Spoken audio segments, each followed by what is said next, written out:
is my little porch garden that I fixed up, and I've got some herbs, a little bit of basil, oregano, mint, great for tea and stuff, sage, rosemary,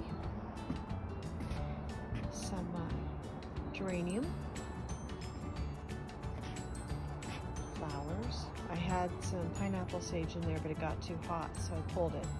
And flowers for the bees, and the maple tree I've got to transplant.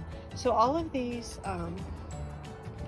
planters, I decided to put straw in the containers because the soil is so dark.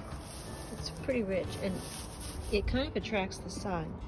And so my daughter said if I put straw in the containers, it kind of keeps the moisture in and the sun off, and things won't get too hot or die.